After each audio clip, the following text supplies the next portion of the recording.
This is the High School Crossfire. Welcome back. Which country's education system are we debating about? We are debating about the Uganda's education system. So why did you ask us for the parameter when clearly the result You have says? to be clear when you're talking to us. Next You have question. to elaborate more. How much money is the government spending on poverty elimination programs? Approximately how much? We are actually not here to talk about the How long research. did it Pick take? your case and we move on. Thank you. How long did it take for the new curriculum to be put in place?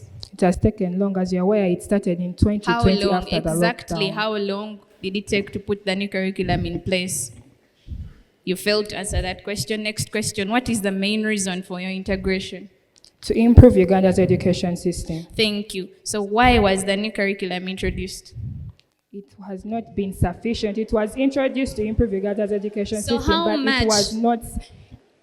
You're talking before actually you see the fruits of the new curriculum. So how sure am I of what you're asking me? I'm asking the questions here. How much is the government willing to spend on your merging of curriculums? You didn't understand our case. I will explain. Tell me how I'll much, explain more. please I will inform me. explain more when my time comes. Thank you. You failed to answer that question. I consider it unanswered. So do you think we can afford to lose this much time again? Sorry? The time we spent on implementing the new curriculum, can we afford to lose this much time again? Integrating is Can not going we- to. Integrating is not going to cause a losing of that You time gave you're a talking time frame about. of 3 years, right? Yes, And I ask again, how long did it take to implement the new curriculum? it is not going to take long. Our plan is not taking long in this case. Thank you very much. So, the farmers came here and talked about us not having parameters for our resolution. But the resolution clearly states the education system of Uganda, which means what is the use of parameters when you have been clearly given the parameter? As Uganda, we are not talking about any other country's education system, we are talking about Uganda. The resolution does not have any other education system in it, any other country, we have Uganda in it. So please, be clear when you come and tell us that we don't have parameters when you didn't revise the resolution clearly.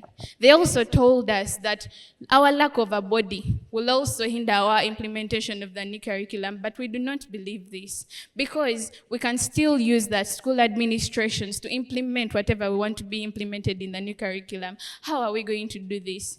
We can use the funds of the school to fund project work done in the new curriculum. We can use the funds of the school to fund vocational subjects done in the new curriculum. They were also talking about how the new curriculum is going to be effective in improving the education system of Uganda. The new curriculum, first of all, is based more on practical skills. We need practical skills right now as we are going out into the world. Theory is no longer that much necessary. The new curriculum is empowering you with vocational skills that can enable you to get a job. Even as a Form 1 kid, you can still go out and create a job of your own. But as for the old curriculum, we have only people who get jobs after finishing Form 4. Yes, it is possible, but they cannot create jobs of their own. As a new curriculum student, you are given vocational subjects, you are given project work, which means we are more capable of job creating. And as the old curriculum, they are all basing on job seeking, and this is not the way we want to go. I'll rest my case. Thank you. This House believes that integration of the new and old curriculum would be a better strategy to improve Uganda's education system. Aganorette Mary from Airforce Army Senior Secondary School, and I'm the fourth, a farmer. I have a few questions for you. I require a yes or no, and I do not need your explanations. Please respect my time. Are you aware that change is necessary for development? Yes or no? Yes. Thank you. Do you believe that integration is innovation? Yes or no? Yes. Thank you. Do you accept that different societies have different societal problems? Pardon? Do you accept that different societies have different societal problems? I do. So do you also agree with us that these problems can be addressed in a different perspective? Yes, I do. Okay, thank you. Unlike poles attract each other, do you agree?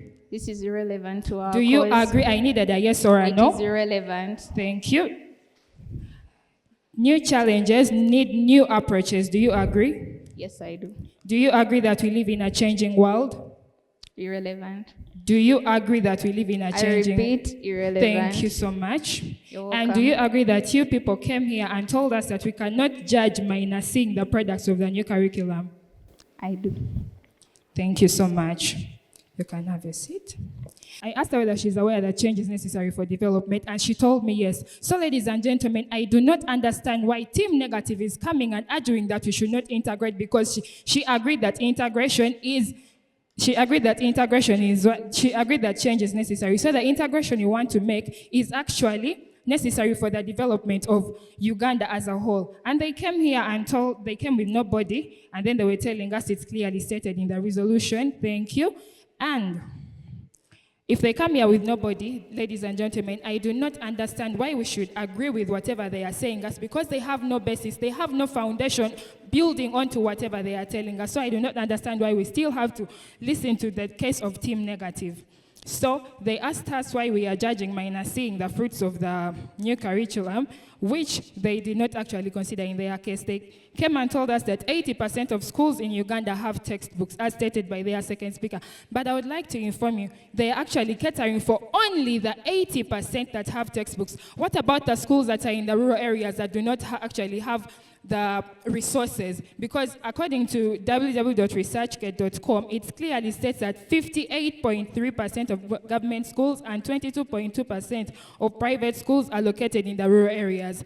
And they are talking about the new curriculum. New curriculum requires people to make research over the internet. So how about the schools that are in rural areas that do not actually have access to these internet gadgets that we are talking about? How are they going to make research in the new curriculum?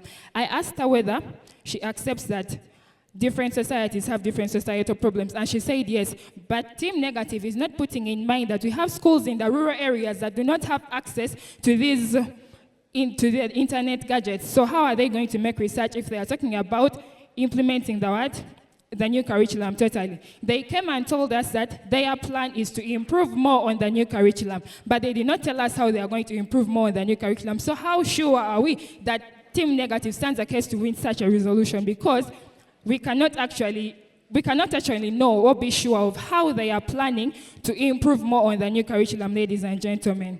So I actually request Team Negative to think of the new curriculum as puzzle pieces that are going to complement the existing old curriculum, whereby if put together as clearly as our plan stated, they are going to form a complete picture of comprehensive learning that builds upon past knowledge while incorporating new sites.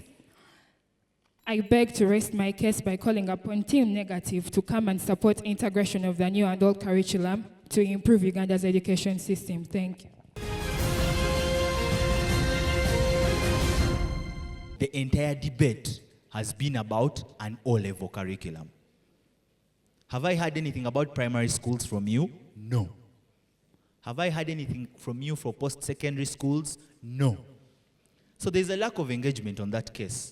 And based off that, you can see that you clearly came wanting to debate Senior 1 to Senior 4. Now, as Team Negative, you're supposed to conform to whatever they set for you. What did you do? You narrowed yourself down. And because you do not have engagement on that side, they catch you off guard. Next up, you focus a lot on reskilling teachers and the fact that you're going to spend lots of amounts of money on reskilling teachers.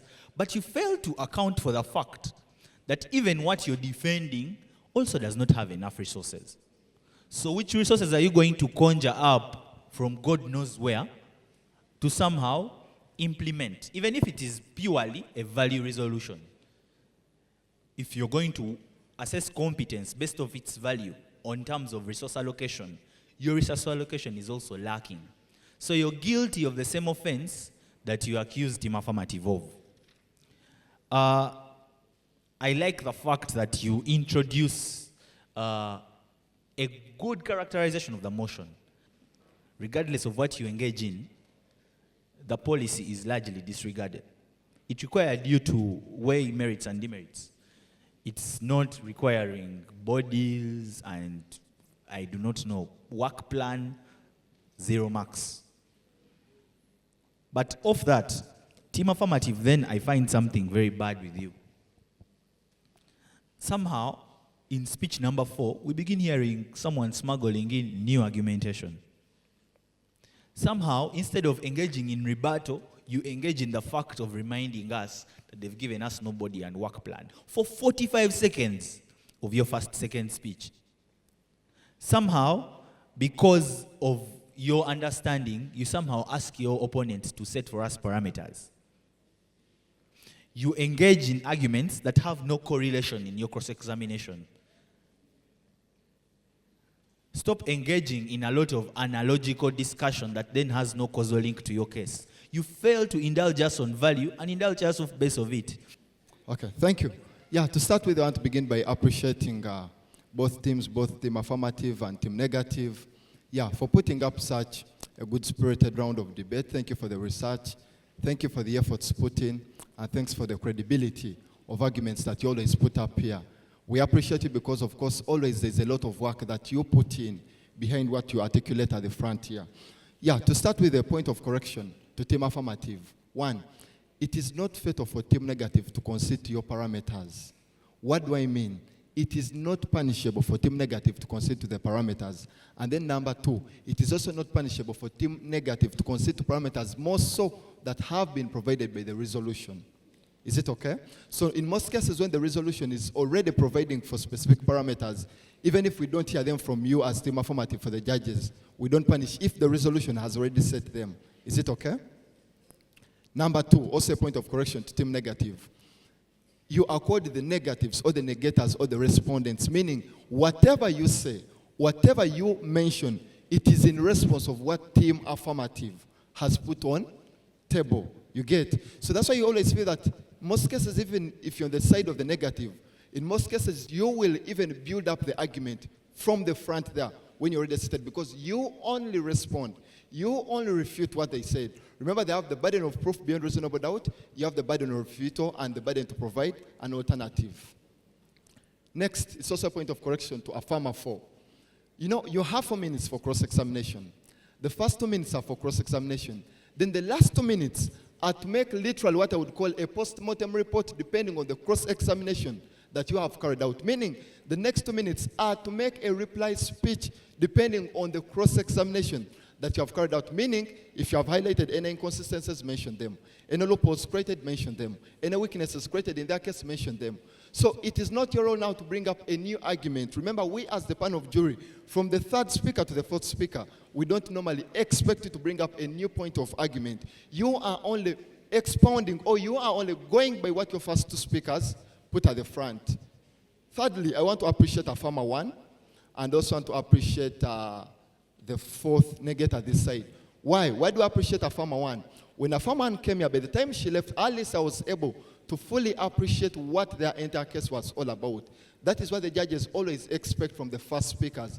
By the time you leave that podium as the first speaker on your side, we as judges, we should never be left in suspense to what your side is talking about. I don't mean that the first negator didn't, but at least they outweighed better than that. Then why I was able to appreciate the fourth negator, she was able to understand the purpose of cross-examination.